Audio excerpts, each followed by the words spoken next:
Hello guys, welcome to my channel. आज हम इस वीडियो में कवर करेंगे कंपनी के बारे में। कंपनी को एकदम इजी लैंग्वेज में जानेंगे कि कंपनी क्या होती है, इसे कौन चलाते हैं, इसमें ओनर कौन होते हैं, किसके हाथ में इसका मैनेजमेंट रहता है। तो चलिए शुरू करते हैं।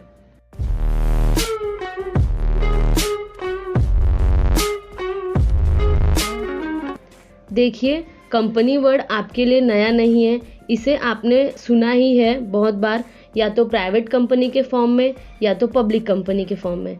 तो चलिए समझते हैं।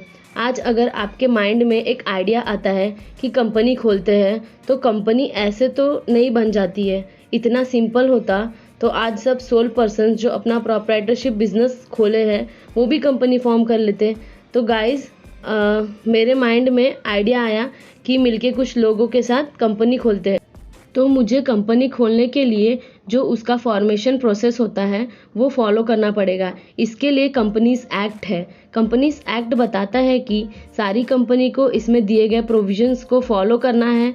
अब ऐसा कुछ प्रोविजंस या रूल या रेस्ट्रिक्शंस ना हो तो जिसको फ्रॉड करना है वो तो इलीगल मैनर में कंपनी फॉर्म करेगा और फ्रॉड करेगा। इसलिए ये एक्ट है जो बताता है कि कंपनी को क्या करना है चाहिए, क्या नहीं करना चाहिए।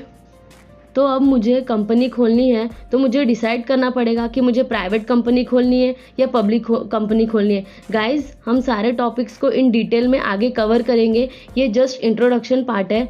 तो प्राइवेट कंपनी अगर मुझे खोलनी है तो मिनिमम मुझे 2 लोग चाहिए, तभी मैं प्राइवेट कंपनी को फॉर्म कर पाऊंगी। और अगर मुझे पब्लिक कंपनी खोलनी है तो मुझे मिनिमम 7 लोग चाहिए। तो अब ये मेरा डिसाइड हो गया कि मुझे कंपनी, इस तरीके से मेरी कंपनी तो फॉर्म हो गई। देन कंपनी को प्रोजेक्ट के लिए पैसे की ज़रूरत होती है।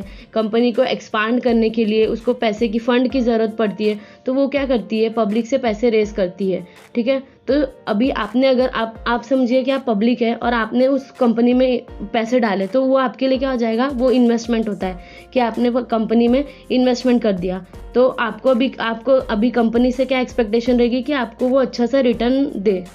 तो यहाँ पर जो आपने इन्वेस्टमेंट किया है, तो यहाँ पे आप कंपनी के लिए वो शेयर होल्डर बन गए। आपके पास कंपनी का एक शेयर आ जाता है। तो इसको भी हम समझेंगे आगे अच्छे से।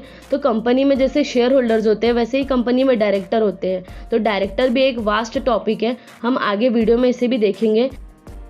तो मैं आपको इन शॉर्ट में बताऊं कि डायरेक्टर क्या होता है। तो डायरेक्टर्स जो होते हैं ये शेयर होल्डर के रिप्रेजेंटेटिव होते हैं। अब पब्लिक ने पैसा कंपनी में लगा दिया तो पब्लिक जो है उसको सिर्फ रिटर्न से मतलब है, वो कंपनी के वर्किंग पे इतना ज़्यादा ध्यान नहीं देते हैं। तो डायरेक्टर्स की जिम्मेदारी है कि पब्लिक के जो मनी है उसको अच्छे तरीके से, जो उसका यूज़ है, जिसके लिए उन्होंने पब्लिक से पैसा उठाया उसी के लिए यूज़ करे वो। अब तो आपको थोड़ा बहुत आइडिया लग ही गया होगा कि कंपनी क्या होती है। ये तो हुआ कंपनी के सिंपल मीनिंग। चलिए कंपनी का एग्जैक्ट मीनिंग और डेफिनेशन देखते हैं। A company is a legal entity formed by a group of individuals to engage in and operate a business, commercial or industrial enterprises। मतलब कंपनी एक legal entity है जो कि फॉर्मेशन प्रोसेस फॉलो करती है, और तो उसको एक लीगल एंटिटी का स्टेटस मिल जाता है, और वो इंडिविजुअल्स ने मिलकर फॉर्म किए बिजनेस पर्पस के लिए।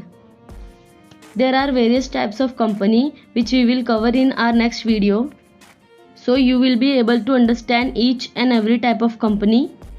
तो मैंने इस वीडियो में कवर किया है कंपनी का बेसिक। तो आशा करती हूँ कि आपको ये वीडियो समझा होगा और आपको ये वीडियो अच्छी लगी होगी। तो हमारे चैनल को सब्सक्राइब कीजिए, और आपको अगर कोई भी क्वेरी है इस टॉपिक से रिलेटेड तो आप मुझे कमेंट बॉक्स में पूछ सकते हैं। Thank you, stay tuned.